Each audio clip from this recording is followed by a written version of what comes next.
Hello and welcome back to the Odds Now YouTube channel for the latest episode of our Betting Breakdown podcast, the weekly pod on Odds Now that gets you up to speed with all things sports betting.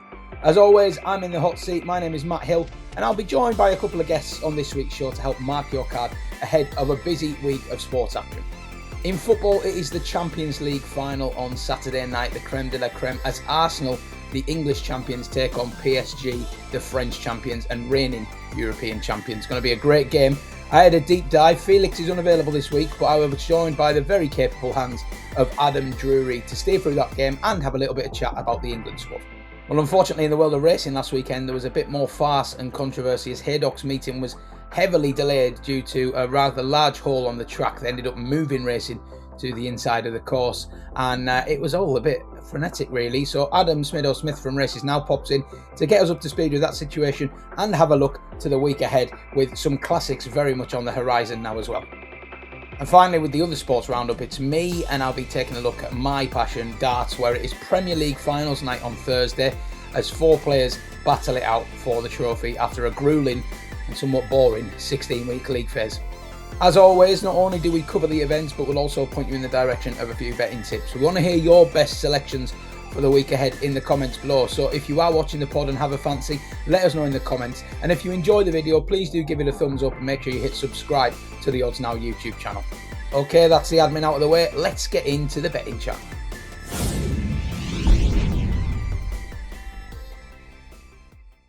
Let's start with some football chat this week ahead of a Champions League final that I am immensely looking forward to. I caught up with Adam Drury.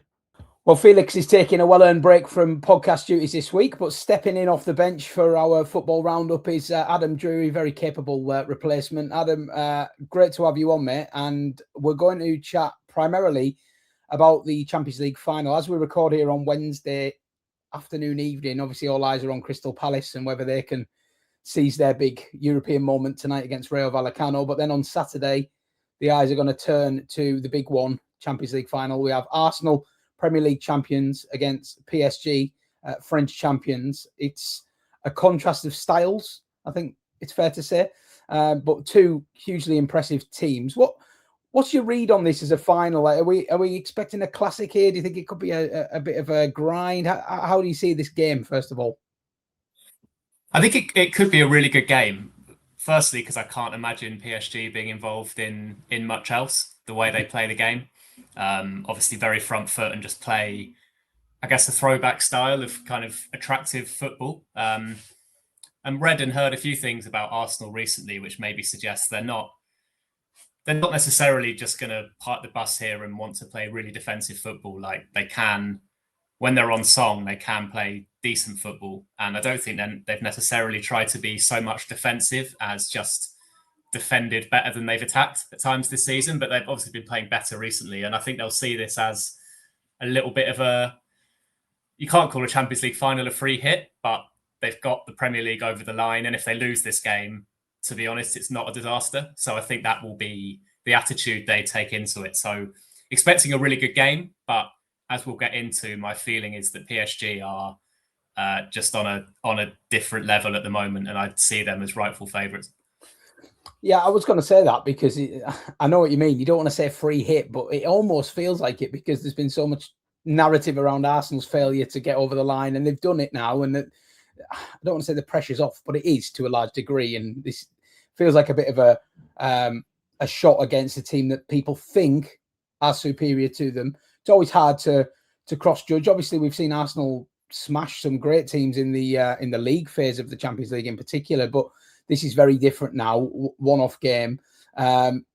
Taking a look at the prices, then to lift the trophy, always a market worth kind of covering in these kind of contests because you've got the win obviously, but extra time is very much a possibility if you just want to side with the team. PSG are 7 to 10, 1.7. Arsenal are 13 to 10, 2.3. So the market is basically saying it's like 55-45 in PSG's favour. Do you agree with that? I mean, I feel like most people, when talking about this final, have PSG as pretty clear favourites. So does that therefore make this a decent price? Yeah, potentially. I'm sort of looking at the PSG win with over/under goals as well. So under 4.5, I think comes out around 6 to 4. and over 1.5, maybe just shy of even. So I think depending on which way you want to play that, possibly the overs could be a good way to go. I think also, and I remember thinking this last year when PSG played Inter, like there's very, very rarely a shock in the Champions League final. Usually there's a feeling coming into the game of who's the likelier team to win it, and they often do. In fact, they basically always do. Real Madrid, obviously, over the years have never lost the final in recent memory. You obviously had PSG last year. You had Man City against Inter 3 years ago. That Chelsea-Man City one in 2021 was maybe the one when more people might have fancied City, but generally the favourites win. So, yeah, I agree. Personally, I would have PSG as solid favourites here, and I think maybe with the over 1.5, can't see that not winning. That would be my sort of main match bet. Yeah. Well, you're anticipating goals, so we should probably have a little bit of a chat about who might get them. There's some pretty obvious contenders from a PSG perspective. Dembele has been fantastic in the league and the Champions League this season. He is the favourite in the anytime goal scorer market at a best price of 15-8, with Star Sports and priced up at the time of recording. Kvaratskhelia, his old pal, is not far in behind at 12-5. From an Arsenal perspective, you've got Gyökeres at the same price, 12-5. Bukayo Saka, who's had a great season, 7-2 anytime, top price. If you were looking at a goal angle, I'm guessing you'd come down on a PSG player. I'd get drawn to Kvaratskhelia just because he's just so likely to fire shots off all evening. Yeah. But yeah, is there anyone that takes your eye? Yeah, all those PSG forwards. I mean, I think that, to me, that feels like the thing that's defined them the most is the quality of their shooting, like from around the edge of the box. I can't remember a forward line where you're just like so convinced they're going to score when they get a little bit of space around the box. And that goes for all of them, really. So I think Kvaratskhelia is a good shout. Dembele as well. I really like Vitinha, the midfielder. I was just looking at his numbers before I came on. He's averaging about 2.4 shots per game in the Champions League this season. Scored against a lot of English clubs as well. Scored a hat-trick against Tottenham earlier this season. Scored against Chelsea. And again, there's something about this team where when they start lining up shots in a bit of space from 20, 25 yards, like you think they're going to fly in. And so I think you can get around 13-2 on Vitinha to score. Might be worth looking at the outside the box market as well. But he's a midfielder who gets lots of shots off, decent track record of scoring in the Champions League this season. And I really like that price of around 13-2. So maybe a bit of a longer shot there. But yeah, Kvaratskhelia, the way he cuts in on that right foot from the left, again, like you can't imagine him not getting quite a few decent chances to shoot and hopefully score here.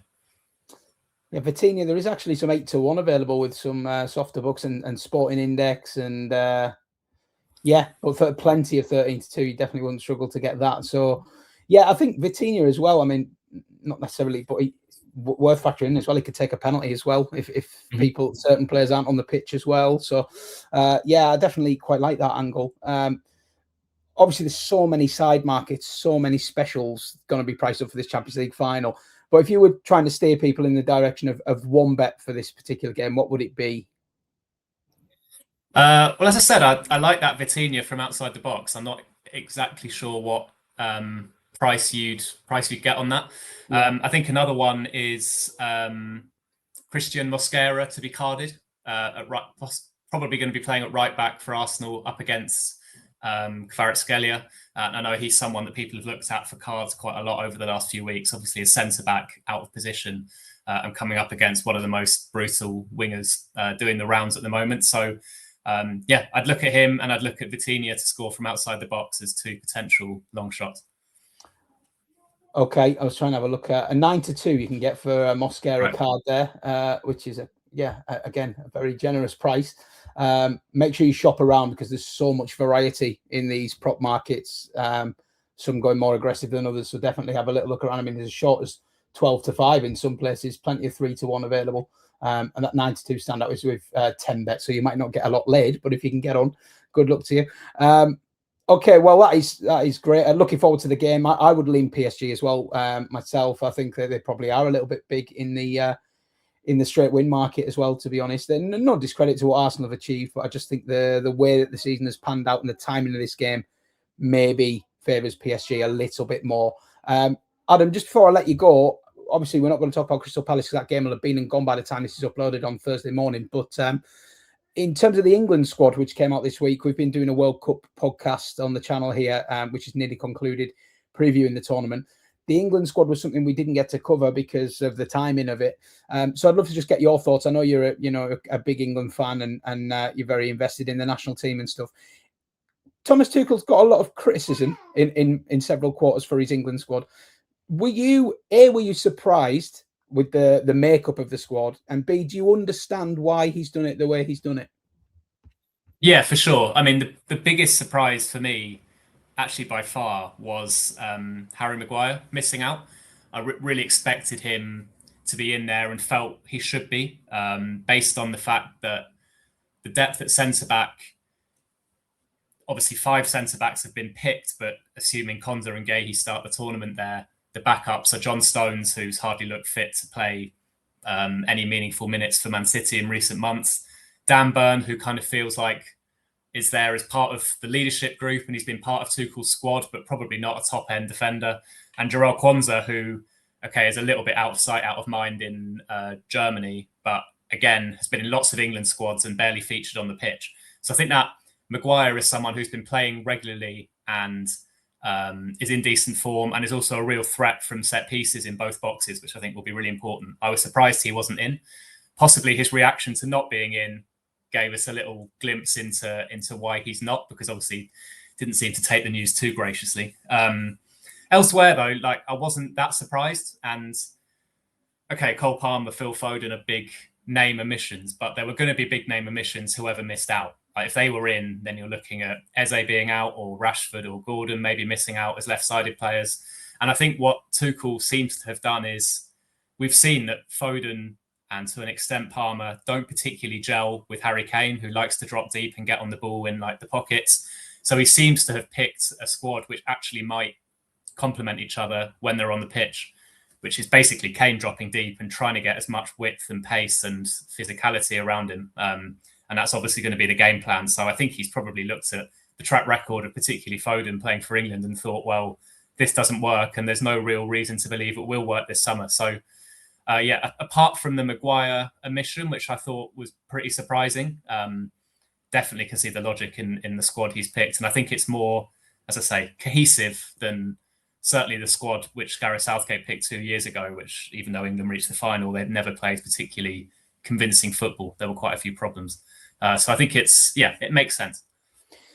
Yeah, I've got to say, I agree with you. I was quite pleased with the group he's picked, to be honest. The defence worried me regardless of who gets picked. I just wonder if the depth in the defence is there, and obviously there's injury worries at fullback as well, and fitness concerns there. I could see some potential problems there. But in terms of the general shape of the squad, I really like the way he's gone about it. I feel like he's picked, to my eye, players who know they'll probably be starters and players who know they'll probably be subs to a large degree. And there's impact players in that group there that are going to come in and be happy with coming off the bench, try and turn games, 20-minute, 30-minute cameos. And I think he's gone for that harmony and balance and also exploiting the key weapon in Harry Kane as well. And I think, do you know what? A lot of England fans have spent the entire Southgate era crying out for somebody who's sort of tactically astute, willing to make big decisions.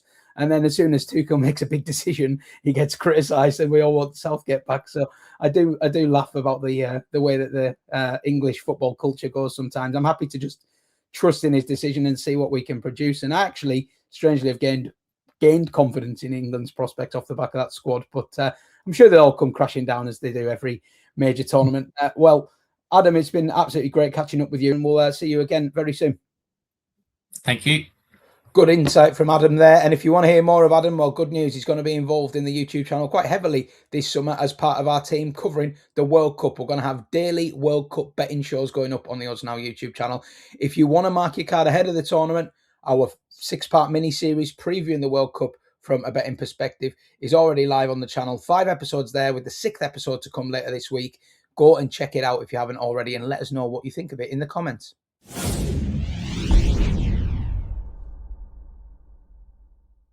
Now, with your standard dose of racing chat, let's catch up with Adam Smith. Once again, on hand to get us up to date with all things racing this week is Adam Smith from Races Now. Smith, good to have you on again. And as always, before we look ahead to what's coming up, we'll have a quick look back at last weekend. We had a card at Haydock that I think you were quite looking forward to. I know you had a couple of fancies, but for anyone that doesn't follow the racing super closely, it descended into farce pretty quickly, didn't it, on Saturday? Tell us what happened in the Northwest. Oh yeah, chaos, just chaos. I mean, we're having one a week at the moment, just in terms of ground going track debacles. Every week we've had Cheltenham earlier in January where there was a massive hole in the home turn or the home straight, and they ran a race in the dark basically. We've had Chester sand on the bends, Ayr sand on the bends. Goodwood called off their first meeting halfway through the card due to a massive downfall. We've had no racing at Worcester. Epsom got abandoned for a week. Chelmsford's a mess. Maybe that's not ground related. I think we've had Brighton was off at some stage. It's just every week. I don't know what's happening. There's something. It's like I say, it is literally every week at the moment. But Haydock, they ran a listed race, their opener on Saturday, whereby a horse that had been off 584 days put her leg down a hole. She survived the incident, luckily enough. Friendly Soul, that horse was called. They had an incident, swiftly pulled up. They had an inspection. And you've all seen the pictures with a stick that went down a hole and basically didn't come back. And then there was someone's arm in the hole on Haydock. This is a Saturday live on ITV. There was an hour and 45 minutes delay, I believe, whereby they decided to run the other 3 remaining straight course races on the inner track at Haydock. So they switched them to the inner track. So at Haydock last week, they raced Thursday and Friday on the inside track. And then on Saturday, as planned, they were going to fresh ground, feature meeting, Group 2 on ITV, etc. on the middle track, if you like, or the outer track. They actually moved that mid-racing. Just a shambles, another shambles. Not here to say whose fault it was or might not be, bad luck, drainage, unforeseen circumstances, whatever. But it keeps happening. They're meant to be racing this Saturday as well, Haydock. We're in a little bit of a couple of quiet weeks, let's be honest, with the Epsom Derby Festival, Friday and Saturday next week. Royal Ascot quickly on the back of that. So they're racing again at Haydock this Saturday, apparently, but they're inspecting today, Tuesday, in terms of making a decision. What is the plan for this weekend? I've got no idea what's going to happen. I mean, it's quite simple to me. Just run this Saturday on the inside track as well, including the round course races. Whether that'll happen or not, I don't know. The supporting fixture this Saturday is Beverley. But on the track last weekend, Saturday, as it were, Venetian Sun, I questioned her ability to win the Sandy Lane Stakes, having been trained all winter to get the trip or to settle. She was always unlikely to do so, in my opinion, but to get the 1,000 guineas trip, then 3 weeks later, or less than 3 weeks, turning round and going over 6 furlongs again like a sprinter, but she did it really nicely. My tip, on Saturday, I had more tips that were non-runners than actual runners. That's how the day went generally. Koppel was a non-runner. He was my selection in that. Venetian Sun went off 7-4. She wazzed up.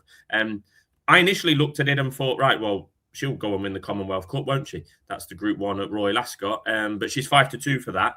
And I put it in the chat to Trader of the Channel and SD, and SD agreed. 5-2 for the Commonwealth is tempting, but Trader of the Channel reminded us that it'll probably be a 20-runner race, as it has become in recent years, the Commonwealth Cup. So it might not be all that tempting after all with that many runners. In the actual feature at Haydock, we had Knight Raider, a reformed character since having his crown jewels removed over the winter. He's 2 from 2 this season. He was the 3-1 favourite on Saturday, won the Temple. Very mature performance, I thought, because Knight Raider, he's shown 4 furlong speed basically all of his life. But there's no four furlong races in the UK. But he's had that gelding operation. At Newmarket, he was pretty much up with the front. But at Haydock on Saturday, in the Temple, he was settled mid-division, ran a proper race, going away, won well. Much mature performance, I thought, but still, as I predicted last week, the top 5 in the market for the King's Stand Stakes, which is next on the list for 5 furlong sprinters in the UK, the top 5 were all trained outside the UK and Ireland. Knight Raiders won by whatever he won by 1 length. Not had that much impact on the market really, because the international horses are fancied, and Knight Raider is 10-1 for the King's Stand. He'll be a player, but is he as good as the Australians and the Japanese that are coming over? Not sure.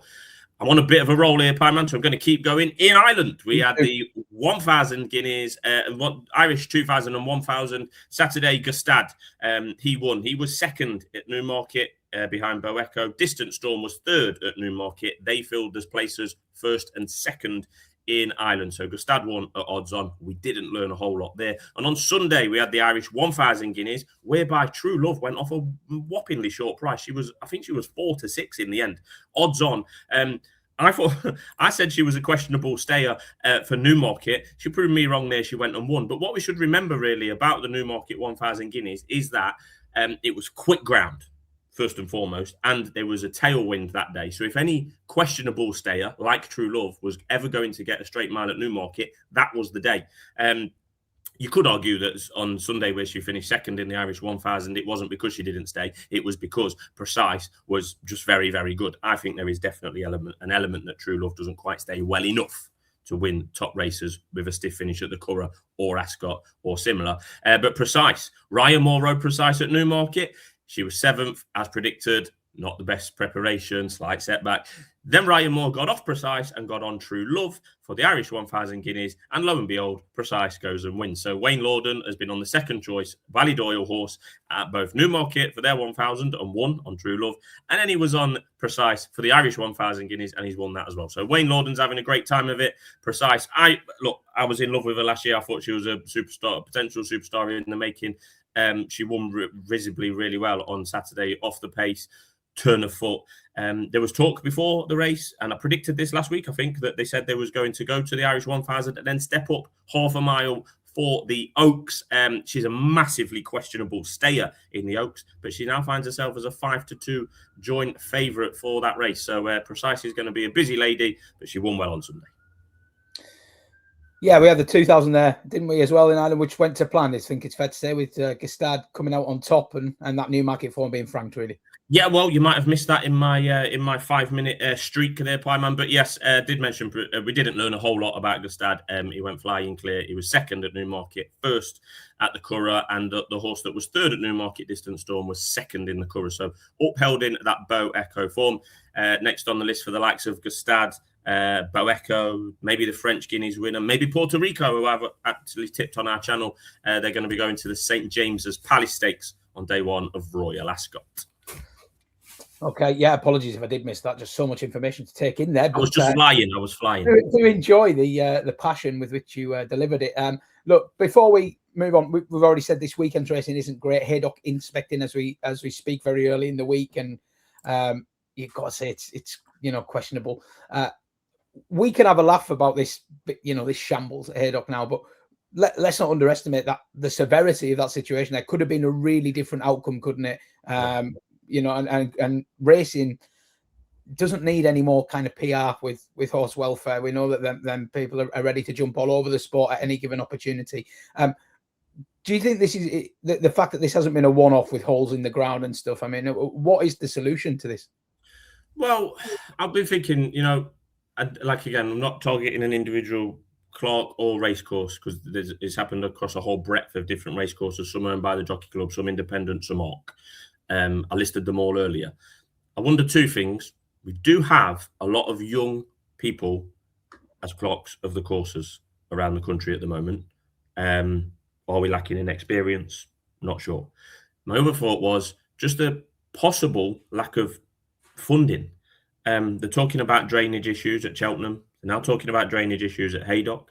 We've had problems with nature and certain flowers growing at other tracks as well. So I just wonder if particularly the Jockey Club, who might not have probably been in better places financially in previous years, let's put it that way, have possibly took their eye off the ball when it comes to track management, whatever you want to call it, because there's a slight difference between it being quick summer ground because the sun's blazing, they've watered, and it makes a bend slippy. It's not good enough, but you can see why it happens. Chester, Goodwood, Ayr last week, you can see that. Put a bit of sand down, they rectify it. But drainage issues at Haydock and Cheltenham are massively, they're up a notch or three, because Cheltenham have had to abandon meetings in April and May this year to take on the project to investigate, restore, redo the whatever they're doing. I don't know what they're doing, but they're doing something with the drainage, and they have admitted it's going to take them 6 months to do it. So it's serious. So has the ball been dropped on those kind of things? Possibly. I don't know. Maybe we'll never know. But that was my speculation and answer to the question. Yeah, definitely feels like something that needs to be addressed a little bit more seriously. I mean, we can't keep having repeats of these situations. It will inevitably end in a tragic incident if this keeps happening at racecourses. Okay, well, we would normally at this stage be looking ahead to the classics, but we're not going to do that this week because we already had a little bit of an anti-post check-in on the Derby and the Oaks last week, and we're going to be doing a deep dive on that, but I'm going to be joining Smid over on Races Now to do that. So if you do want to have a look at the Derby and the Oaks, which, as you say, is not this coming weekend, but the weekend after, then head over to Races Now. Make sure you subscribe for the best free horse racing content on YouTube. Smid, pleasure as always. I'll see you over on Races Now, hopefully with a few of our viewers. And yeah, we'll see you again next week. Thank you very much. Well, thanks again to Smido for catching us up on all things racing. And if you want the best horse racing content on YouTube, bar none, head over to Races Now and hit that subscribe button. They've got Monday anti-post shows, Thursday betting shows, all kinds of big race previews on there. And it's all completely free of charge. Great insight from Adam and SD. You will not go wrong following Races Now.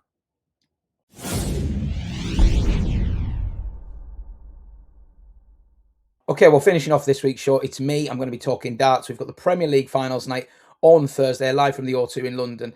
And to be honest, as I've said previously, it's not a competition I particularly like. But when it comes to finals night, how can you not enjoy it? We've got 4 world-class operators going to be playing first to 10 in the semi-finals, first to 11 in the final. It's going to be a cracking night of arrows, and I am looking forward to it. I've got to say, the 16-week league phase was a real gruel. But for anyone who did just completely tune out of the tournament, let me get you up to speed. Luke Littler was a bit sluggish out the blocks, but eventually racked up 6 nightly wins and topped the table. He overtook the surprise package of the tournament, Johnny Clayton, who was leading for about 13 of the 16 weeks, ended up finishing second, but he'd be delighted to qualify for the O2. Luke Humphreys timed his run to perfection, spent most of the tournament outside of the top 4, but surged into third with some great late performances. And Gerwyn Price is in at 4. To be honest, he's been in the top 4 for pretty much the entire campaign. Finishes 4th, but he won't care a jot. He's at finals night. That means that we lost Michael van Gerwen, Gian van Veen, Stephen Bunting, and Josh Rock, who, to be honest, Josh Rock had an absolute nightmare of a first campaign. Really quite tough to see. Didn't win a game for the first 8 or 9 weeks. Did improve a little as things went on. But yeah, disaster for Rocky, unfortunately. Van Veen started very promisingly. I would say his campaign was derailed somewhat by a bout of kidney stones, which saw him miss a week. And he never really recovered from that, I've got to say. I think that is understandable. We've taken a lot out of him. And yeah, I'm sure he'll be back again. Too talented and too young not to be. As for Stephen Bunting, well, he's finished 5th. He won a couple of nights, including the last night where he was electric, but unfortunately just not enough in between. I would give Bunting, Bunting's got a lot of stick from certain quarters for getting back in the Premier League again, controversial inclusion, once again didn't qualify for finals night. I would give him a little bit of defence there, that actually his numbers have been really good and he probably should have won more games than he has. A little bit unfortunate. That said, would I want to see him in next year's lineup? Probably not. But we'll wait and see what he does between now and next year, I guess. And Van Gerwen, to be honest, it came down to Van Gerwen and Humphreys got the better of him. No shame in that. But it is the second year in a row Michael Van Gerwen has not qualified for finals night, something which had never previously happened. So it does kind of show you where Michael Van Gerwen is at in his career currently. Tends to be good weeks or good moments rather than good performances overall. We're focusing actually on the O2. So our 2 semi-finals are Luke Littler versus Gerwyn Price, and then we have Luke Humphreys versus Johnny Clayton. So just looking at the outright odds first. So as you can see there, Luke Littler is just a tiny shade of odds on with sportsbooks, and he's actually drifted to odds against on the exchange, 21 to 20 available at the time of recording. And yeah, 19 to 20, 1.95 available with sportsbooks. Luke Humphreys, a very strong second favourite at 12 to 5. Money has come for him all week. I mean, Humphreys was as big as 15 to 2, 7 to 1 to win this tournament, like as recently as 3 weeks ago when his finals night participation looked in big doubt. So it just shows you how well he's done. And of course, avoiding that Littler semi-final increases his chances with the market as well. Gezi price, well, there's some 6-1 available with Ladbrokes, Coral, and Betfred. 13-2 AK bets, similar, nearly 7-1 on the exchange. And then Johnny Clayton, 10-1 with a variety of sportsbooks. That's the best price you're going to get about the Ferret. My take on this particular finals night, well, I think Littler versus Price is a very interesting game. A lot of money initially came for Littler, and the market has corrected a little bit. I personally think going Price is a bit too big in this semi-final. Now, you'll have to sort of hear me out here, because Littler has won the last 8 meetings between the pair, and 15 of the last 16. Prior to that, going Price had his number a little bit. Littler has turned the tables quite spectacularly. That record probably reads a little bit more strong than it is, because when you're in the Premier League, you play each other, 3 or 4 times. And again, these games, I wouldn't read into them all that much. They're major record games, although Littler has won them. They've been very, very close. Price has left Littler off the hook a few times, notably at the World Grand Prix, with 3-1 up, missing darts to win 4-1, going on to lose 4-3. There's been other big TV events where he's let him off the hook. World Series of Darts finals, he was 9-5 up in the race to 11, lost 11-10. He's also lost him at the Players' Championship finals from a commanding position. So it's not that Price can't win this. You could point to a psychological issue now where he's thrown it away a few times, but I actually go back and look at the match darts he threw in those games, and there were some ones that were just played unlucky. The Grand Prix obviously was a little bit of a meltdown, but that was a really funny game, to be honest. Neither player played particularly well, apart from like patches. So I believe that Going Price can beat Luke Littler, and I think as brilliant as Luke Littler has been, obviously he's won 6 nights, I still don't think he's been anywhere. I don't think he's as good as what he was playing last year, pure and simple. I think that there's been, if you look at his seasonal underlying numbers, there has been a dip versus last year, and there's been a dip particularly in these last 3 months. Things like pressure doubling. How many times does he check out when he's on a finish, basically? How many times does he take it out? That's down. How many times does he miss it up with 3 in hand? That's down. He's always going to have this explosive scoring, Littler, and it's why he's never out of games. There's been a lot of games where he's been 4-0, 5-0 down and managed to reel it back. He does have immense powers of recovery. He's a very worthy favourite. But I don't think Going Price is a player that worries about streaks and worries about this kind of thing. I think he has this, whether you like him or not, he has immense self-belief, thinks that he can beat anybody. And this wait for a big TV title now, it's gone on too long. I really like the way Price is managing his schedule at the minute. A lot of people giving him criticism for withdrawing, but he's played a couple of Euro Tours, made a final and won the other one. He's played a handful of Players' Championship events, won one, made a final. Now he's not got to play because he's effectively qualified for the Players' Championship finals, so he can pick and choose. He's managing his schedule well around this Premier League. There's been a little bit of a rumbling about health issues, but I don't worry about that too much, to be honest. And I think that top and bottom of it is, I don't have this as a 4-11 versus north of 2-1 game. I have this more 60-40 towards Littler. I would back Price at anything above 13-8 really, and feel like I've got a decent price. So obviously Littler's major record is ridiculous. I think he's won his last 26 games in majors. Wade, the last person to beat him in October. But I have my doubts whether he's quite where he was at this particular moment. I think Price is playing better than the market thinks he is. So I'm happy to sort of chance Price in the outright market and to beat Littler. Luke Humphries, Johnny Clayton. Johnny Clayton's had an amazing campaign. Back Johnny Clayton to finish top 4 at 7-2, and I never really felt in doubt. That said, I do feel like he's just ran out of puff a little bit in these last few weeks. I don't know if it's because he already knows he's qualified, but it feels to me like getting in the top 4 was the achievement for Johnny.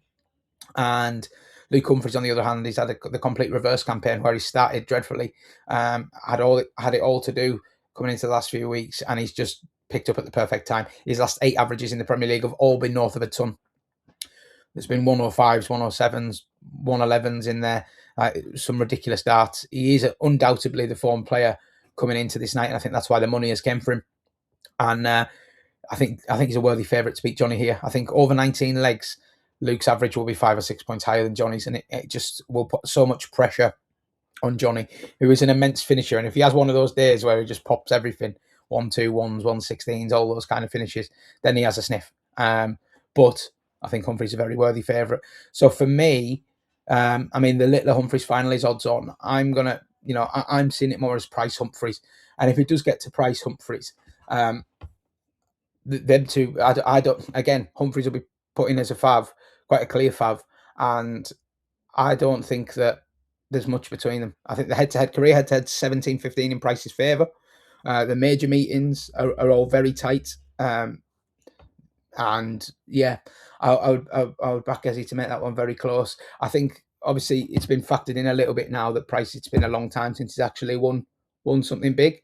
But if you look at his major record recently, 4 semi-finals in the last 5 majors. The only one he hasn't made the semi-final was the Worlds, where he exited early to Wesley Price here. So his TV and major form has been superb. He lost to Wade in the semi-final of the UK Open. Wade averaged 106 over nigh on 30, 20-something legs, which is arguably his career best performance. And as I say, the Masters as well, lost to Littler 4-3, missed a match start. So yeah, could have been very different. We could be here talking about Gerwyn Price as winning both majors this year quite easily. I think he's playing so well. I'm more than happy to put up the 13-2 and 7-1 on the exchange for Gerwyn Price to win this Premier League. I think that's the value play, and it should be a great night of darts anyway. So go carefully and easily. It's not easy taking Luke Littler on a major stage, but yeah, I do think Price is the way in if you're looking for a little bit of value on finals night. Okay, well, that's football, racing and darts covered, and that means that's all we've got time for on this week's particular episode of the Betting Breakdown. If you enjoyed this week's pod, let us know in the comments. Let us know any fancies you might have for the betting week ahead, or anything you'd like us to cover in next week's show. If you haven't already, please do head over to the Odds Now YouTube channel and check out our World Cup betting podcast. We've got 5 episodes up and the 6th and final episode on the way. We've also got loads of World Cup content planned over the summer, so if you haven't already, please do hit that subscribe button. I'm Matt Hill. I'll be back next week to do it all over again. Good luck with your bets, and we'll see you soon.